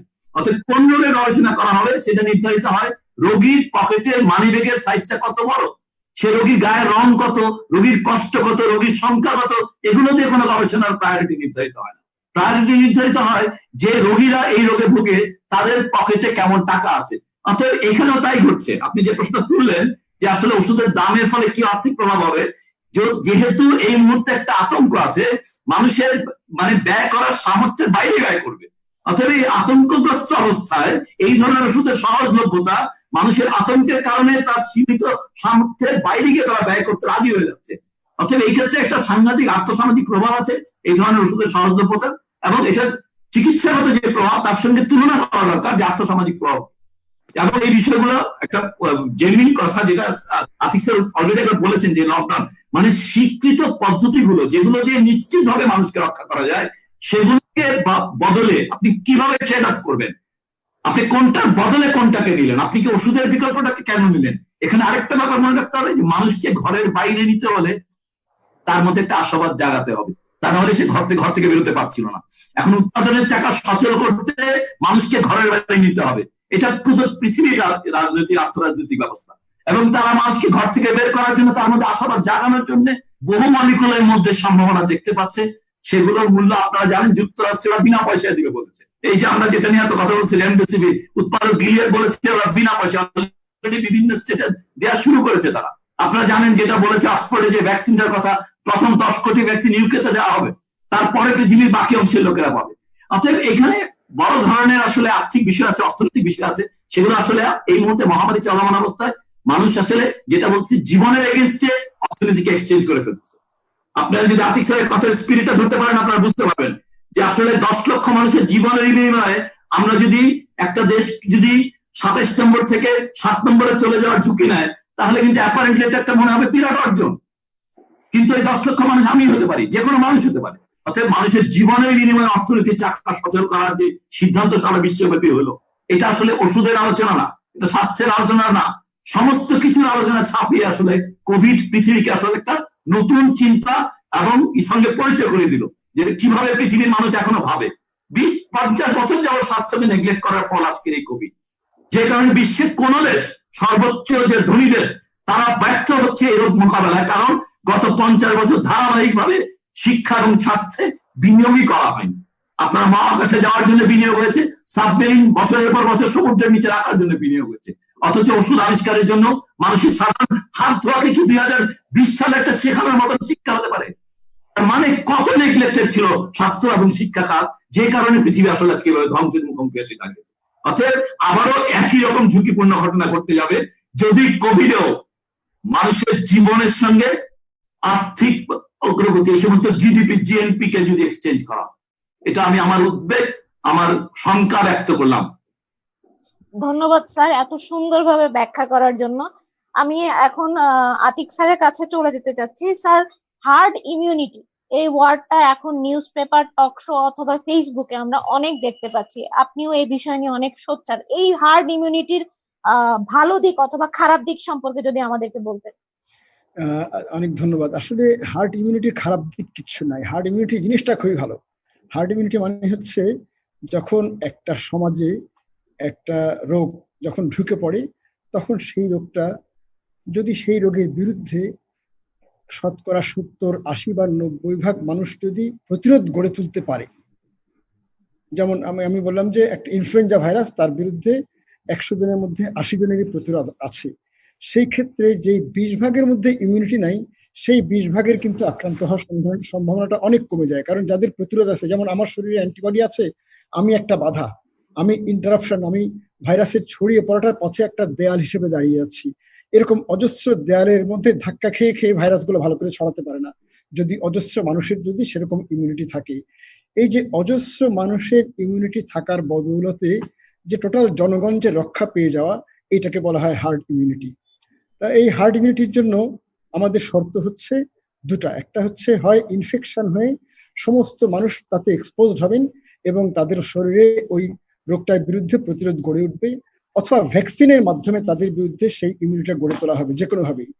তা এখন আমাদের দেখতে হবে, মানে কিছু কিছু রোগ আছে যেগুলি ঘাতক রোগ না, কিন্তু যেগুলি সহজে ছড়ায় এবং এই ধরনের হার্ড ইমিউনিটি করে ফেলতে পারে। যেমন আমি যদি বলি মিজলস, মাম্পস, এরা করতে পারে। এবং সেই ক্ষেত্রে যদি এমনও হয় যে 90% রোগী আক্রান্ত হলেন, 10 ভাগ তার থেকে আর আক্রান্ত হবেন না, কাজে সেই 10 ভাগ রক্ষা পেয়ে যাচ্ছেন। যে 90 ভাগ আক্রান্ত হলেন, তাদের আক্রান্ত হওয়ার যে খেসারত, মূল্যটাও কিন্তু সমাজকে খুব বেশি অঙ্কের দিতে হলো না। এটা হচ্ছে একটা বিষয়। আর আমাদের এই হার্ড ইমিউনিটিটা কত পার্সেন্ট মানুষের মধ্যে ইমিউনিটি থাকলে হার্ড ইমিউনিটি ডেভেলপ করবে, তার একটা অঙ্কের হিসাব আছে। সেই অঙ্কের হিসাবের জন্য একটা জিনিসকে নেওয়া হয় যেটাকে বলা হয় আর নট। আর নট কথাটার মানে হচ্ছে একজন মানুষ গড়পড়তা কতজনের কাছে ছড়াবে। একজন মানুষ যদি 3 জনের কাছে ছড়ায়, সেই 3 জন পরে আরো 3 মানে 9 জনের কাছে ছড়াবেন, 9 থেকে 27 এভাবে বাড়বে। আবার যদি এটা আর নট যদি 4 হয়, তাহলে প্রথম জন 4 জনের কাছে ছড়াবেন, দ্বিতীয় জন 16 জনের কাছে, তৃতীয়, এভাবে বাড়তে থাকবে। এটাকে বলা হয় আর নট। এবং বলা হয় যে আর নট যত বেশি, ততই হার্ড ইমিউনিটির জন্য বেশি পার্সেন্টেজ অফ পপুলেশনের মধ্যে ইমিউনিটির দরকার হয়। আমাদের একটা জিনিস পরিষ্কার রাখতে হবে যে আমাদের কিন্তু এই যে SARS-CoV-2 মানে কোভিড-19 রোগের যে ভাইরাস, তার বিরুদ্ধে কোনো ভ্যাকসিন আবিষ্কার হয়নি। কাজে ভ্যাকসিন দিয়ে হার্ড ইমিউনিটি আশা এই মুহূর্তে আমরা করতে পারছি না। যদি আমরা হার্ড ইমিউনিটি করতেই চাই, তাহলে আমাদের ইনফেকশনটাকে ছড়িয়ে দিতে হবে, এবং ইনফেকশন ছড়িয়ে দিলে তার মাধ্যমে রোগীরা যদি প্রতিরোধ গড়ে তোলেন, তাহলে আমরা বলবো যে আমরা হার্ড ইমিউনিটি অর্জন করেছি। এখন আমি বলবো যে যেমন ধরেন আমরা বলি যে একটা এই রোগে মানে কোভিড-19-এ যত রোগী আক্রান্ত হবেন, তার 6.6% মৃত্যুবরণ করবেন। তাই যদি হয়, এটার আর নট হচ্ছে 2 থেকে 4-এর মধ্যে বলা হচ্ছে, এবং 2 থেকে 4-এর মধ্যে যদি হয়, তাহলে হার্ড ইমিউনিটি অ্যাকোয়ার করার জন্য ওই সমাজের 80 থেকে 90% মানুষের কিন্তু আক্রান্ত হওয়ার দরকার আছে। আমি ধরলাম যে আমাদের সমাজে 70 ভাগই ধরলাম, আমাদের 17 কোটির মধ্যে 12 কোটি মানুষের আক্রান্ত হওয়ার প্রয়োজন। আমরা যদি সব দিক থেকে সবকিছু সুনিশ্চিত করতে পারি, তবুও কিন্তু 12 কোটি মানুষ আক্রান্ত হওয়া মানে তার কত, প্রায় 0.6 মানে 7,20,000 মানুষ মারা যাওয়া। তা বুঝতেই পারো যে এই 7,20,000 মানুষের মৃত্যু কিন্তু আমাদের জন্য কোনো ক্রমেই কাম্য না। আমরা বলি যে এই যতগুলো মৃত্যু এখনো হয়েছে, সেটাও কিন্তু আমাদের জন্য কোনো কাম্য মৃত্যু ছিল না। আমরা যদি প্রতিটা মৃত্যুকে প্রতিহত করতে পারতাম, আমরা যদি কালকে যে মানুষগুলো মারা যাবেন তাদের মৃত্যুকে যদি প্রতিহত করতে পারতাম, আমরা নিজেদেরকে তাতে বেশি সফল মনে করতাম। বাণিজ্যের চেয়ে মানুষের প্রাণের মূল্য কিন্তু আমাদের চেয়ে বেশি। আমরা যদি হার্ড ইমিউনিটি দিয়ে আগানোর চেষ্টা করেছিল ইংল্যান্ড, তারা কিন্তু সেই পথ থেকে সরে এসেছে। ইংল্যান্ড এবং সুইডেন, ইংল্যান্ড, সুইডেন আর নেদারল্যান্ড, তিনটা দেশ, নেদারল্যান্ড অনেক আগেই তার থেকে নিজেকে গুটিয়ে ফেলেছে। এবং এখন এটাও আরো কতগুলো বিষয় আছে, যেমন অ্যান্টিবডি তৈরি হবে। আমাদের সেই অ্যান্টিবডি কি সবার কি তৈরি হবে? মানে অ্যান্টিবডি তৈরি হওয়ার বদৌলতে কিন্তু হার্ড ইমিউনিটি ডেভেলপ করে। চীনের উহাং শহরে দেখা গেছে যে যাদের মধ্যে কোভিড-19 রোগটা হয়েছিল, তাদের মাত্র 40% শরীরে অ্যান্টিবডি পাওয়া যাচ্ছে, বাকি 60% শরীরে কোনো অ্যান্টিবডি নাই। এটা হচ্ছে একটা, মানে এটা হলেই যে অ্যান্টিবডি হবে, এই 12 কোটি মানুষের হলে যে তারা সবাই যে অ্যান্টিবডি ডেভেলপ করবেন, সেই কথাও ঠিক না। এবং সবচেয়ে বড় সন্দেহ হচ্ছে এই করোনা ভাইরাসের বিরুদ্ধে যে অ্যান্টিবডি, সেটা কি আসলে সত্যি কি প্রোটেক্টিভ অ্যান্টিবডি, সে কি আসলেই রক্ষা করে, তারও কিন্তু যথেষ্ট প্রমাণ নাই। চীনে কিন্তু এই 3 মাস পরে যে এখন অনেকে নতুন ভাবে দ্বিতীয়বার আক্রান্ত হচ্ছেন বেশ কিছু মানুষ। জি। কাজেই এই হার্ড ইমিউনিটির কনসেপ্টটা, মানে আমি বলি যে এটা হচ্ছে আইদার একটা পাগলের পোড়াপক্তি অথবা কিছু শয়তানের সচেতন ধৃষ্টতা, মানুষকে প্রতারিত করে কোনো কাজ না করে মানে মানে চাপা বুলি এসব দিয়ে আওড়ায় যাবে, এই ধরনের একটা চক্রান্তও থাকতে পারে। আমি জানি না যে কোনটা মানে কোন কোন গ্রুপ অফ মানুষের কারণে এই হার্ড ইমিউনিটি তত্ত্বটাকে আমাদের দেশে পপুলারাইজ করা হচ্ছে, তা আমার বোধগম্য না। ধন্যবাদ স্যার এত সুন্দরভাবে ব্যাখ্যা দেওয়ার জন্য। আমি ফজলে রাব্বি চৌধুরী স্যারের কাছে চলে যেতে চাচ্ছি। স্যার, আলোচিত ওষুধগুলোর বাইরে আর কি কি ওষুধ পুরো বিশ্বে পরীক্ষা চলছে অথবা ট্রায়াল হিসেবে চলছে, সেই সম্পর্কে যদি বলতেন। জি, ধন্যবাদ। খসরু স্যার তো বলছিলেন আসলে শত শত ট্রায়াল এখন চলছে, ক্লিনিক্যাল ট্রায়াল .gov এ যদি ঢোকা যায়। তবে আলোচিত ওষুধগুলোর বাইরে এই মুহূর্তে অনেক কিছু নিয়ে বলার মতো আপনি আইভারমেকটিনের কথা উঠে আসে। আইভারমেকটিন এবং লিভামিসল, এই দুইটা দিয়ে ট্রায়ালের চেষ্টা করা হচ্ছে। ইনভিট্রোতে এদের কার্যকারিতা ভালো পাওয়া গিয়েছে, কিন্তু ফেজ 2 তে আসার পরে কি দাঁড়ায় সেটা দেখার বিষয়। এরা অ্যান্টি প্যারাসাইটিক ড্রাগ এবং ধারণা করা হয় যে এরা লিম্ফোসাইট অ্যাক্টিভেট করে, সেই ধারণা থেকে চেষ্টা করা হচ্ছে। স্টেম সেলের উপরে বেশ কয়েকটি ট্রায়াল চলছে ইমিউনোমডুলেশন ইফেক্টের জন্য বা রিজেনারেশন ইফেক্টের কারণে। থ্যালিডোমাইডের উপরে ইফেক্ট চলছে, thalidomide direct TNF alpha inhibitor. So সবাই ধারণা করছেন সাইটোকাইন স্টর্মে থ্যালিডোমাইডের প্রয়োগ হয়তো কার্যকর হতে পারে। থ্যালিডোমাইডের ট্রায়াল রয়েছে। তাছাড়া স্টেরয়েডের বিভিন্ন ধরনের স্টেরয়েডের ট্রায়াল রয়েছে, এবং বিভিন্ন অ্যান্টিবডির বিভিন্ন ভাগ বা IL-6 ইনহিবিটর, আরো অন্যান্য কিছু কিছু ওষুধ, সেগুলো খুব এক্সপেন্সিভ ওষুধ, সেগুলা দিয়েও চেষ্টা করা হচ্ছে। প্রোটিয়েজ ইনহিবিটরের বিভিন্ন গ্রুপ দিয়ে চেষ্টা করা হচ্ছে। সেগুলো পাইপলাইনে রয়েছে এবং সেটা আস্তে আস্তে বা কার্যকর হতে হতে কতদূর, এটা সময় সাপেক্ষ ব্যাপার আসলে। আর অবশ্যই কনভালেসেন্ট প্লাজমা তো একটা ব্যাপার রয়েছে। কনভালেসেন্ট প্লাজমা নিয়েও 10টার উপরে ট্রায়াল রেজিস্ট্রি হয়েছে ইতিমধ্যে। এই প্রসঙ্গে আমি একটা কথা বলতে পারবো? জি স্যার, জি স্যার। প্রমাণিত মানে কর্মক্ষমতা সম্পন্ন যে ওষুধ নাই, এটা কিন্তু খুব মানে হতাশার কোনো ব্যাপার না। সত্যিকার অর্থে আমাদের যে সাপোর্টিভ কেয়ার, যে আমি বললাম যে অক্সিজেন, লো মলিকুলার হেপারিন, এগুলোর সদ্ব্যবহার দিয়ে কিন্তু আমাদের অনেক মৃত্যু পথযাত্রী রোগীকেও কিন্তু ভালো করে দেওয়া সম্ভব। এটা হচ্ছে 1 নাম্বার। আর এছাড়াও এই কোভিড-19 আসার আগেও কিন্তু বেশ কিছু ঘাতক ভাইরাস ছিল যেগুলি দিয়ে নিউমোনিয়া হতো। এই যে আমরা যে বলি অ্যাটিপিক্যাল নিউমোনিয়া কিন্তু বেশ কিছু মানে অন্যান্য কিছু ভাইরাসের কারণে হয়, মানে সার্স কোভিড না, অন্যান্য ভাইরাসের কারণে। এবং সেই ভাইরাসের নিউমোনিয়াতেও মানে রেয়ারলি কিছু রোগীর মৃত্যু ঘটে। অনেকে নিজের ইমিউনিটির জোরে আপনি ভালো হন, এবং অনেকেই কিন্তু আমাদের সুষ্ঠু সাপোর্টিভ কেয়ারের বদৌলতেও ভালো হন। মানে ওষুধ যে একটা ওই ভাইরাসের বিরুদ্ধে কর্মক্ষম ওষুধের দিকে আমাদের চাতকের মতন হা করে তাকিয়ে থাকার কোনো দরকার নেই। এটা আমাদের জন্য খুব অপরিহার্য জিনিস না, এবং ওইটা না থাকার থেকে আমাদের বড় হতাশার মানে খুব চূড়ান্ত হতাশ বোধ করার কিন্তু কিচ্ছু নাই। বিজ্ঞান কিন্তু নানান দিক দিয়ে আগাচ্ছে, কাজেই চিন্তা করার কিছু নাই। অনেকগুলো পথ আছে আমাদের এই ভাইরাসকে পরাজিত করার জন্য। এবং স্যারের সাথে একটু যোগ করে যদি বলি যে সাপোর্টিভ ট্রিটমেন্টে স্যার বারে বারে লো মলিকুলার ওয়েট হেপারিনের কথা বলেছেন। তো এখন কিন্তু মডারেট সিভিয়ার সব গ্রুপের জন্যই অক্সিজেন এবং এনক্সাপেরিন এটা ম্যান্ডেটরি হয়ে গেছে। এবং এখানে আমি শুধু আমাদের যারা শুনছেন তাদের উদ্দেশ্যে বলতে চাই, যাদের রিসার্চে আগ্রহ আছে, যে এই এনক্সাপেরিনটা চলে এসছে কিন্তু একটা পোস্টমর্টেম স্টাডির ফাইন্ডিংস এর উপর ভিত্তি করে, এবং পোস্টমর্টেম স্টাডির ফাইন্ডিংস গুলা রিসার্চ ফিল্ডে অসম্ভব গুরুত্ব বহন করে। কারণ আপনি একজন রোগীকে মৃত্যুর পরপরই তার ব্যবচ্ছেদ করে সরাসরি তার অঙ্গে, লাংস সহ বড় বড় অর্গানে তার প্যাথোলজিক্যাল চেঞ্জ গুলা দেখতে পাচ্ছেন। অন দ্য আদার হ্যান্ড আপনি ক্লিনিক্যাল ট্রায়াল করলে কিছু ধারণা সূচক ক্লিনিক্যাল এবং ল্যাব প্যারামিটার দিয়ে বোঝার চেষ্টা করছেন। এখানে পোস্টমর্টেম রিলেটেড স্টাডি গুলা ধরেন আপনি দেখবেন মাত্র 19 জন পেশেন্ট নিয়ে জার্মানির ওই পেপারটা অ্যানালস অফ ক্লিনিক্যাল মেডিসিনে চলে গিয়েছে। তো আপনি 50 জনের পোস্টমর্টেম স্টাডির ফাইন্ডিংস 5,000 রোগীর ক্লিনিক্যাল ট্রায়ালকে ওভাররাইড করতে পারে, এই জিনিসটা আমাদের মাথায় রাখা দরকার। এর জন্য এত দ্রুত আমরা এটাকে অ্যাডজাস্ট করে নিয়েছি আর কি। তো যার কারণে এখনো সাপোর্টিভ ট্রিটমেন্টই মূল রোল প্লে করছে। আচ্ছা রাব্বি, তোমার কাছে আমি একটা জিনিস জানতে চাই, এটা আমার নিজস্ব একটা উইশফুল চিন্তা, কিছু কিছু আমি তো ওই ফিল্ডে এক্সপার্ট না, আমার কেমন জানি মনে হয় যে আমাদের ভেন্টিলেটরের পিছনে অজস্র খরচ না করে যদি প্রত্যেকটা কোভিড ডেডিকেটেড হাসপাতালে যথেষ্ট সিপ্যাপ দেওয়া হতো, যাদের নেজাল ক্যানুলা দিয়ে অক্সিজেন 88 এর উপর মেনটেন করা যাচ্ছে না, সিপ্যাপ দিয়ে যেতে, কারণ সিপ্যাপের জন্য কোনো ভেন্টিলেটরে কানেক্ট করার দরকারও হয় না, যন্ত্রের দামও কম, এটা কি ভালো হতে পারতো? আমরা কি অবশ্যই অবশ্যই স্যার, এবং যেহেতু আমরা একমো দিতে পারছি না স্যার, সিপ্যাপ আমাদের মতো দেশগুলোর জন্য একটা খুবই কার্যকরী একটা অল্টারনেটিভ অপশন ছিল। আমার মনে হয় তুমি একটু সিপ্যাপ নিয়েও তোমার ফোরামটাকে একটু মানে ভোকাল করতে পারো আর কি, ভয়েস রেজ করে। আমার এক্ষেত্রে বড়দের ক্ষেত্রে কি সিপ্যাপ ভালো হবে না, যেটা আমরা বাইপ্যাপ যেটাকে বলি, আসলে কোনটা দিলে তাহলে ভালো হবে? কারণ আমরা তো ইউজুয়ালি বাচ্চাদের ক্ষেত্রে এনআইসিইউ তে সিপ্যাপটা ইউজ করি, এবং বড়রা যারা সিওপিডি তে সাধারণত আক্রান্ত থাকে তাদেরকে দেখেছি যে বাইপ্যাপ মেশিনটা বেশি ইউজ করতে। তাহলে আমি যতদূর জানি বাইপ্যাপের সম্ভবত একটা সমস্যা হচ্ছে এটা ভেন্টিলেটরের সাথে লাগাতে হয়, এটা একটা সমস্যা বোধহয় আছে। আর আরেকটা হচ্ছে বাইপ্যাপের কিন্তু দামটা বেশি।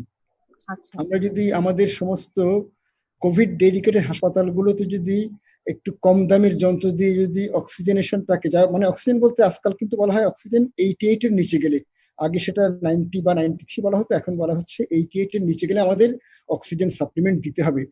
তা যদি আমরা দেখি কাউকে নেজাল ক্যানুলা দিয়ে 5 লিটার পার মিনিট রেটে অক্সিজেন দেওয়া সত্ত্বেও 88 এর উপরে মেনটেন করা যাচ্ছে না, তাদেরকে আমাদের এই ধরনের বাড়তি এই যন্ত্র সিপ্যাপ বা বাইপ্যাপের মধ্যে দিতে হবে। এটা আমার অবশ্য এই দুটা সম্পর্কে খুব পরিষ্কার ধারণা নাই, তবে এতদূর জানি যে সিপ্যাপটা সস্তা, সহজলভ্য।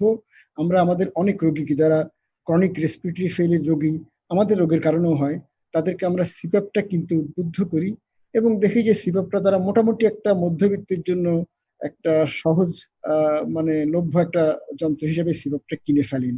আমার মনে হয় এই ব্যাপারটাতে আমার চেয়ে বোধ হয় ফজলে রাব্বি আর একটু ভালো বলতে পারবে। স্যার আপনি সঠিক বলেছেন স্যার, আমি আইসিইউ এক্সপার্ট না হলেও যেটা সিপ্যাপে একটা কন্টিনিউয়াসলি একটা প্রেসার মেনটেন করা যায়, যেখানে প্রেসারটা ফল করে না। বাইপ্যাপে যেটা অনেক সময় আপ এন্ড ডাউন করে মেনটেন করতে হয়।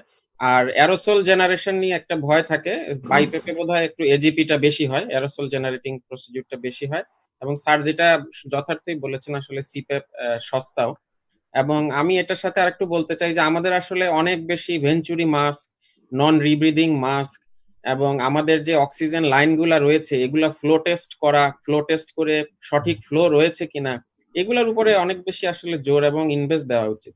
এবং স্যারের একটা কথা আমার খুব ভালো লেগেছে, আতিক স্যারের, যে আমরা যদি চিকিৎসা নাও করি 100 জনে 90 জন রোগী ভালো হয়ে যাবে, এবং ইভেন হাসপাতাল থেকে ভালো হয়ে যাচ্ছে। এবং এরকমই কিন্তু হচ্ছে, আমরা তো শুধু সাপোর্ট দিয়ে আমাদের ডাক্তার সাহেবরা রাখছেন, বাকিটা রোগী তার নিজের ইমিউন সিস্টেম দিয়েই সে বের হয়ে চলে আসছে। ধন্যবাদ স্যার। আমি খসরু স্যারের কাছে জানতে চাইবো যে এরকম একটা ভয়াবহ পরিস্থিতি তৈরি হয়েছে, অলরেডি আপনি কিছু ব্যাখ্যা দিয়েছেন, কিন্তু আমাদেরকে যদি আরেকটু ডিটেইলস বলতেন যে এরকম একটা পরিস্থিতি তৈরি কেন হলো, পিছনে কি কারণ, এবং এখান থেকে উত্তরণের জন্য আমাদের কি কি পদক্ষেপ নেওয়া উচিত। আমি একটু খসরুকে একটু বাইপাস করে একটু কথা বলে ফেলি। হ্যাঁ, আমি তোমার একটা প্রশ্নের উত্তরে আমার মনে হয় যে আমার মনটা একটু আকুলি বিকুলি করছিল খসরু যখন বলছিল তখন। আসলে আমাদের একটা জিনিস বুঝতে হবে যে এই যে রেমডেসিভিরের সবচেয়ে ভালো ট্রায়াল হচ্ছে যেটা গিলিয়াড স্পন্সর্ড, আমেরিকার এনআইএইচ এর ট্রায়াল। এটা এনআইএইচ এর ছিল কিন্তু গিলিয়াড স্পন্সর করেছিল। সেইখানে মৃত্যুর হার মানে রেমডেসিভির গ্রুপে ছিল 8% আর প্লেসিবো গ্রুপে ছিল 11%। এই তফাৎটা পরিসংখ্যানিকভাবে গুরুত্বপূর্ণ ছিল না, বলা যে এটা আমরা বলি স্ট্যাটিস্টিক্যালি সিগনিফিকেন্ট ডিফারেন্স কিনা। যদি স্ট্যাটিস্টিক্যালি সিগনিফিকেন্ট না হয় তার মানে কিন্তু ওইটা বাই চান্স হতে পারে। আমি যে তফাৎটা পাচ্ছি that may be by chance. সত্যিকার মানে কর্মক্ষেত্রে আমরা সেই তফাৎটা পাবো না, এমনটাও হতে পারে, তখনই আমরা বলি যে সিগনিফিকেন্ট না। এখন আমার কথা হচ্ছে কি, এটা কিন্তু প্রমাণ করে যে রেমডেসিভির গ্রুপেও কিন্তু যার প্লেসিবো গ্রুপ, সেই গ্রুপেও 11% মারা গিয়েছিলেন, 89% বেঁচে গিয়েছিলেন। তার মানে বেঁচে যাওয়া রোগীর সংখ্যা বেশি ছিল। ঠিক তেমনি রেমডেসিভির গ্রুপে 8% মারা গিয়েছিলেন, 8% বেঁচে গিয়েছিলেন, তার মানে মারা গিয়েছিলেন, তার মানে 92% বেঁচে গিয়েছিলেন। আমরা কিন্তু দেখতে পাচ্ছি যে তফাৎটা কিন্তু বিশাল না, এটা পরিষ্কার বুঝতে হবে। এই তফাৎটা বিশাল না, এই তফাৎটাকে মানে ফুলিয়ে ফাঁপিয়ে ঢোল বানায় দেখানো হচ্ছে, এবং এই তফাৎটাকে দেখানোর জন্য মানে এটা গুরুত্ব বাড়ানোর জন্য আমেরিকার কিছু কিছু প্রধান বক্তারা বলেছেন, যারা এখানে ফিল্ডে মানে মোটামুটি সম্মানের পজিশনে আছেন, তারা বলেছেন যে এটা সিগনিফিকেন্ট না হলেও এটা ক্লোজ টু সিগনিফিকেন্স। এখানে কিন্তু একটা কমার্শিয়াল জারি আছে, এটা একটু আমার মনে হয় তোমার পরিষ্কারভাবে বুঝতে হবে। সেটা হচ্ছে ওই ওষুধ সাম্রাজ্য নিয়ে কিন্তু একটা অলিগোপলি আছে পৃথিবী জুড়ে, একটা সিন্ডিকেট, এবং তারা সবকিছুকে নিয়ন্ত্রণ করে। অনেকেই মনে করেন যে পৃথিবীতে সমরাস্ত্রের পরে সবচেয়ে বেশি লাভজনক ব্যবসা হচ্ছে ওষুধ ব্যবসা। কাজেই এখানে যখনই একটা ওষুধ তৈরি হয় উইথ মার্জিনাল সিগনিফিকেন্স, যে অল্প কিছু উপকার হবে, অল্প কিছু রোগীকে মৃত্যু থেকে বাঁচাবে, এই ধরনের একটা ওষুধ যখন হয় তখন সেটাকে পুঁজি করে ঢাকঢোল পিটায় সেই ওষুধকে দ্রুততম সময় শুধুমাত্র সাধারণ প্লেন না, দরকার হলে জেট প্লেনে করে পৃথিবীর এক প্রান্ত থেকে অন্য প্রান্তে পৌঁছায় দেওয়ার ব্যবস্থা কিন্তু হয়ে যায়, কারণ সেখানে তো একটা অলিগোপলি এবং একটা কঠিন রকম সিন্ডিকেট আছে। পক্ষান্তরে এই যে আমাদের পিপি সামগ্রী এগুলি প্রস্তুত করা, এগুলো গোটা বিশ্বব্যাপী এগুলোকে বিপণন করা, এগুলির জন্য কিন্তু এরকম কোনো অর্গানাইজড অলিগোপলি নাই, সিন্ডিকেট নাই, সেই জন্য ওগুলোর ক্ষেত্রে সেই দুরবস্থাটা থাকে আর কি। আমি খসরুর কথাটা মুখ থেকে কেড়ে নিলাম, একদম ঠিক আছে, আমার আর বলার প্রয়োজন নাই এখন। ঠিক আছে তুমি বলে ফেলো স্যার যা বলছেন। নাতিক স্যার যা বলে ফেললেন মোটামুটি ভাবে। মানে যে প্রশ্নটা হচ্ছে যে আসলে এরকম একটা অবস্থা তৈরি হলো কেন, এটা খুবই একেবারে পার্টিনেন্ট কোশ্চেন। এটা যদি আমরা বুঝতে ব্যর্থ হই এটার পুনরাবৃত্তি রোধ করতে পারবো।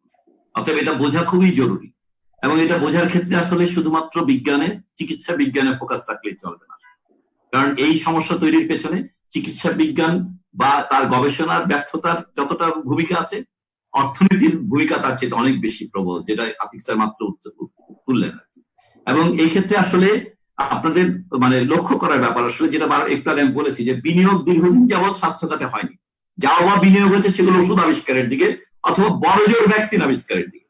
কিন্তু যে খাতে বিনিয়োগগুলো হওয়া দরকার স্বাস্থ্যে, রোগ প্রতিরোধমূলক ব্যবস্থাতে বিনিয়োগ, এটা খুবই কম, হাতে গোনা দুই একটি জায়গার ক্ষেত্র ছাড়া এক্ষেত্রে এমন বিনিয়োগ হয়নি। আপনারা খেয়াল করবেন, এটা ওই যে ডক্টর রাব্বি বলছিলেন যে গবেষণা আপনারা দেখবেন, আপনারা যদি দেখেন মৃত্যুবরণকারী লোকদের ক্ষেত্রে যারা মৃত্যুবরণ করছে তাদের যদি সোশিও ইকোনমিক প্যারামিটার গুলো দেখেন, আপনারা খেয়াল করবেন এগুলো অলরেডি ডিসেমিনেটেড হওয়া শুরু হয়েছে। আপনার তুলনামূলক লোয়ার সোশিও ইকোনমিক ক্যাটেগরি এবং পুয়ার এডুকেশনাল ব্যাকগ্রাউন্ডের লোকজনের মৃত্যু হার অনেক বেশি। এই ব্যাপারগুলোর সঙ্গে ধীরে ধীরে আসলে যদি আমরা রিয়েলাইজ করি যে আসলে অর্থনীতিকে কোনটা মানে আমরা কাকে বলবো প্রবৃদ্ধি বা অগ্রগতি, এই অগ্রগতি বলার অর্থে মানব জীবনের উন্নয়নের পরিমাপটা কি, কত বেশি আয় করে নাকি কত উন্নত জীবন যাপন করে। জীবন তো যাপনের জন্য, এবং সেই যে যাপনের উপলক্ষ এবং সুস্থতা, সেক্ষেত্রে বিনিয়োগ না করে জীবনকে যদি উদযাপনের এবং মানে যে ব্যাপারটা তৈরি করা হয়েছে জীবিকার একটা বিষয়, মানুষকে যন্ত্রে পরিণত করে ফেলা হয়েছে, তেমন অ্যাজ ইফ সে একটা উৎপাদনের যন্ত্র। এবং সেজন্য এবার ওই যে স্যার বলেননি আর কি আজকে যে কোভিড লিফটিং এর বিষয়, এই যে লকডাউন লিফটিং এর অঙ্ক হচ্ছে একেবারে পরিষ্কার, আর নট একের নিচে নামার আগে লকডাউন করা যাবে না, এটা অনপ্রিন্সিপাল সায়েন্স বলেছে। রিলিজ করা যাবে না, লিফটিং করা যাবে না, রিলিজ করা যাবে না। সেক্ষেত্রে পৃথিবীর 2টি বা 3টি দেশ মাত্র এটা একের নিচে যাওয়ার পরে লিফট করেছে, বাকিরা সবাই একের উপরে থাকা অবস্থায় লিফট করলো। তার মানে একটা শিক্ষিত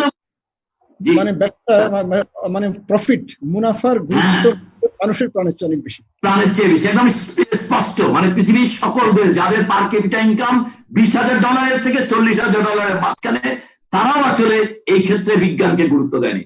আমরা একটা জিনিস নিশ্চিত আজকে বলতে চাই, কোভিডোত্তর পৃথিবীতে বিজ্ঞান তার সম্মান ফিরে পাবে, এটা নিশ্চিত থাকে।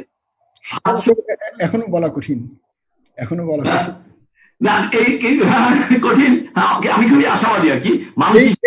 এই দ্বন্দ্বে কি বিজ্ঞান জিতবে না পুঁজি জিতবে সেটা এখনো বলা কঠিন। এই ধরনের খুবই সঠিক বলেছেন স্যার, কিন্তু কঠিন, কিন্তু আমি আশাবাদী এবং আমরা মনে করছি আসলে কেন জিতবে বিজ্ঞান আমরা বলতে চাই, কারণ পুঁজির এক ধরনের খেয়াল করবেন। জানো যে গিলিয়াডের বিরুদ্ধে কিন্তু ডিজাইন ম্যানিপুলেট করার অভিযোগ উঠে গেছে। হ্যাঁ আমি তো বললামই, অবশ্যই ডিজাইন ম্যানিপুলেশন করেছে তারা, আসলে এন্ড পয়েন্ট গুলোকে মডিফাই করেছেন তারা আসলে, এবং ইন্টারিম রেজাল্টকে তারা ফাইনাল রেজাল্ট বলেছে আসলে। হ্যাঁ এগুলোকে খুবই এগুলো সব পরিষ্কার আমরা তো বুঝতে পারি, সেই জন্য এখনো কিন্তু এই ব্যাপারগুলো আজকে যে আমি আপনার মতন আমরা সবাই আলাপ করতে পারছি, এই যে সমস্ত বিষয় খোলামেলা হয়ে যাচ্ছে, এটাই বিজ্ঞানের আসল স্ট্রেংথ। পুঁজির যে এই যে বিনিয়োগের ফলে তারা যে মুনাফা করার এতদিন যাবত যে নিরবচ্ছিন্ন নিরঙ্কুশ ভোগ করতে পারছিল, সেটা কিন্তু আপনার আমার মতন সাধারণ মানুষ জেনে এটাকে আমরা আজকে চ্যালেঞ্জ করতে পারছি।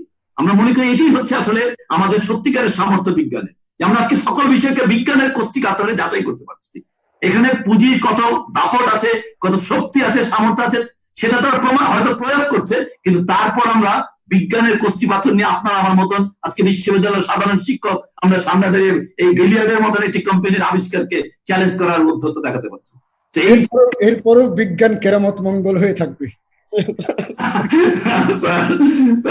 আমি আশাবাদী স্যার, আমি এই ব্যাপারে মনে করি আর কি যে বিজ্ঞান আসলে এবার কোভিড উত্তর আগামী 2 বছর কোভিড সংগ্রাম চলবে, 2 বছর পরে আসলে নির্ধারিত হয়ে যেতে থাকবে অনেকগুলো বিষয়, এবং এই সংগ্রাম চলাকালীন সময়ে কোন দেশ কিভাবে এই কোভিড-19 কে ব্যবস্থাপনায় কেমন ভাবে ম্যানেজ করবে, কারা এটাকে জীবনের বিনিময়ে ম্যানেজ করবে এবং কম জীবনের বিনিময়ে কারা কোন সেক্টরকে প্রায়োরিটি দিবে, এগুলোর উপর নির্ধারিত হবে 2 বছর পরে এই কোভিড উত্তর বিশ্ব ব্যবস্থাপনায় কারা আসলে মানব জীবন এবং অর্থনৈতিক জীবনের সকল ক্ষেত্রে আসলে নিরঙ্কুশ নিয়ন্ত্রণ প্রতিষ্ঠা করবে। আমার বিশ্বাস যে মানবতার যে সকল প্রশ্নগুলো গত কয়েক বছর, গত প্রায় 40-50 বছর যাবৎ মানবতার যে সকল বিষয় সাংঘাতিকভাবে নিগৃহীত হয়েছিল, অবহেলিত হয়েছিল, এই বিষয়াদি এই কোভিড উন্মোচন করে দিল। এবং এই উন্মোচিত হয়ে যাওয়ার কারণে যেহেতু তথ্য প্রবাহের অবাধ প্রবাহের যুগ, এই উন্মোচন আসলে বিশ্ববাসীকে নতুন করে চিন্তা করতে শিখাবে। এবং আমি খুবই আশাবাদী আসলে এই কোভিডের এই উন্মোচনের মধ্য দিয়ে পৃথিবীর মানুষ আসলে একটা মানবতাবাদী সমাজ বিনির্মাণের দিকে আসলে এগিয়ে। আমি পরবর্তী যে প্রশ্নটি করতে চাচ্ছিলাম স্যার সেটার উত্তর দিয়ে দিলেন, যে পোস্ট কোভিড অথবা কোভিডোত্তর পৃথিবীতে আমাদের কি কি পরিবর্তন আসবেন। এই প্রশ্নটি আমার শ্রদ্ধেয় দুজন স্যারের কাছেও আমি এই প্রশ্নটি করছি, আতিক স্যারের কাছে এবং রাব্বি স্যারের কাছে, যে পোস্ট কোভিডোত্তর পৃথিবীতে আমাদের আসলে কি কি পরিবর্তন আসবে বলে আপনি মনে করছেন স্যার?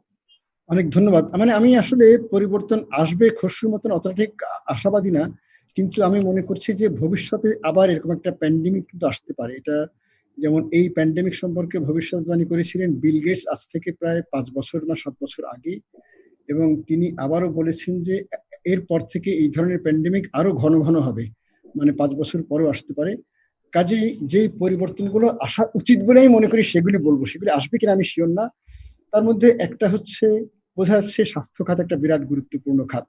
আমাদের দেশে যেমন স্বাস্থ্য খাতে বাজেটের শতকরা 1 ভাগ দেওয়া হতো, এই স্বাস্থ্য খাতে বাজেট বরাদ্দটা আমাদের অনেক বাড়াতে হবে এবং এটাকে কমপক্ষে 5 ভাগে নিয়ে যেতে হবে। যেমন আমি যদি বলি, খুব সাধারণ উদাহরণ যদি দিই, আমাদের একটা জিনিস কিন্তু প্রমাণ হয়েছে যে আমাদের দেশে প্রাইভেট খাত মানে প্রাইভেট হসপিটালগুলো কিন্তু কোভিড-19 চিকিৎসায় এগিয়ে আসেনি তেমন। তার মানে সরকারি খাতকেই তার দায়িত্বটা গ্রহণ করতে হবে এবং প্রত্যেকটা সরকারি মেডিকেল কলেজে মানে অত্যন্ত উন্নত মানের বায়োসেফটি সম্পন্ন ভাইরোলজিক্যাল ল্যাবরেটরি থাকতে হবে। প্রত্যেকটা মেডিকেল কলেজে সেন্ট্রাল অক্সিজেন সাপ্লাই ব্যবস্থা থাকতে হবে। মানে মেডিকেল কলেজগুলোকে কিন্তু তার জন্য পুরোপুরি ইকুইপ করতে হবে, যেটা একদিন ছিল না। তার মানে স্বাস্থ্য খাতে আমাদের বরাদ্দ অনেক বাড়াতে হবে। তারপরে আমাদের স্বাস্থ্য খাতে আমাদের পাবলিক সেক্টরকে শক্তিশালী করতে হবে। এটার উপর আমাদের যেমন আমাদের সরকারগুলো প্রাইভেট সেক্টরের উপর ছেড়ে দিয়েছিলেন যে হ্যাঁ, অ্যাপোলো স্কয়ার ইউনিটিতে ভালো কোয়ালিটি চিকিৎসা হচ্ছে, কাজে আমার ঢাকা মেডিকেল কলেজে কেন ভালো চিকিৎসার দরকারটা কি, উন্নত মানের চিকিৎসার প্রয়োজন নাই, এই ধরনের অ্যাটিটিউড আমাদের একটা পেয়ে বসেছিল। এটা আসলে সঠিক অ্যাটিটিউড না। স্বাস্থ্য খাতের ব্যবস্থাপনাটা বিষয় বিশেষজ্ঞদের উপর ছাড়তে হবে, আরো বেশি করে বিষয় বিশেষজ্ঞদের হাতে নিয়ে আসতে হবে।